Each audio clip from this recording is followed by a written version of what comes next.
നിങ്ങൾ ജെൻഡർ ന്യൂട്രാലിറ്റിയെ കുറിച്ച് പറയുമ്പോൾ മൂത്രപ്പുര അന്വേഷിച്ചു പോകും. നിങ്ങൾ സമത്വത്തെക്കുറിച്ച് പറയുമ്പോൾ, നിങ്ങൾ സൂംബ ഡാൻസിനെ കുറിച്ച് പറയുന്ന സമയത്ത് ആണും പെണ്ണും ചേർന്ന് നിന്നുള്ള ലൈംഗികതയെക്കുറിച്ച് പറയും. അതിനേക്കാൾ വലിയ ആഭാസം എന്താണ് എന്നുള്ളതാണ് എനിക്കിനി മനസ്സിലാവാത്തത്. അപ്പോൾ ഇതാണ് അതിലെ ഫാക്ട്. ഇനി മറ്റൊരു പ്രധാനപ്പെട്ട സ്റ്റേറ്റ്മെന്റ് കൂടി ഞാൻ പറയാം. അത് MSFന്റെ നേതാവിൽ നിന്ന് വന്ന സ്റ്റേറ്റ്മെന്റ് ആണ്. എന്താണ് നേതാവ് പറയുന്നത്? വേണ്ടത്ര പഠനങ്ങളും ചർച്ചകളും ഈ വിഷയത്തിൽ നടന്നിട്ടുണ്ടോ? ഉണ്ടെന്നേ. ഒട്ടേറെ പഠനങ്ങളും ചർച്ചകളും ഇതേപോലുള്ള സ്ട്രെസ് റിലീസിംഗ് ആയ എയറോബിക് എക്സസൈസുകൾ എങ്ങനെയാണ് സബ്സ്റ്റൻസ് യൂസിനെ പ്രിവെന്റ് ചെയ്യുന്നത്, ഡ്രഗ്സിന്റെ ഉപയോഗത്തെ കുറയ്ക്കുന്നത് എന്നതിനെ കുറിച്ചുള്ള ഒട്ടേറെ പഠനങ്ങൾ വന്നിട്ടുണ്ട്. അതെങ്ങനെയാണ് പ്രാവർത്തികമാക്കുന്നത്? സൂംബ ഡാൻസിനെ കുറിച്ച് തന്നെ നിരവധി പഠനങ്ങൾ വന്നിട്ടുണ്ട്. ആ പഠനങ്ങളൊക്കെ നിങ്ങൾ പഠിക്കണം, വായിക്കണം എന്നാണ് എനിക്ക് നേതാക്കളോട് പറയാനുള്ളത്. അതിൽ ഒരു പഠനം ഞാൻ പറയാം. 5 പഠനങ്ങൾ എന്റെ ശ്രദ്ധയിൽ തന്നെ പെട്ടിട്ടുണ്ട്. അതിലൊന്ന് ഡിസ്കവർ സൈക്കോളജിയിൽ വന്നൊരു പഠനമാണ്.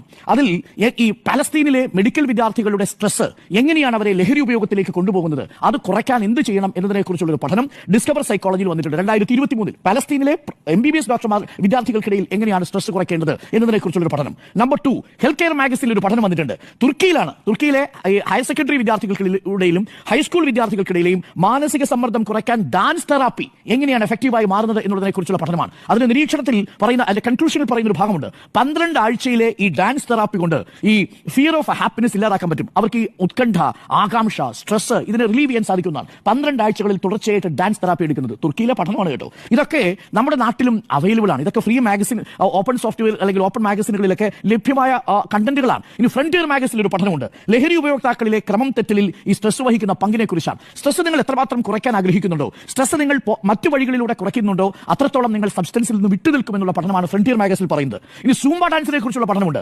പബ്ലിക് ലൈബ്രറി ഓഫ് സയൻസിൽ പറയുന്നുണ്ട് എങ്ങനെയാണ് ഇത് മാനസിക സമ്മർദ്ദവും മാനസിക സംഘർഷവും സൂംബ ഡാൻസ് ലഘൂകരിക്കുന്നത് എന്നുള്ളതിനെ കുറിച്ചുള്ള പഠനം പറയുന്നുണ്ട് പബ്ലിക് ലൈബ്രറി ഓഫ് സയൻസിൽ.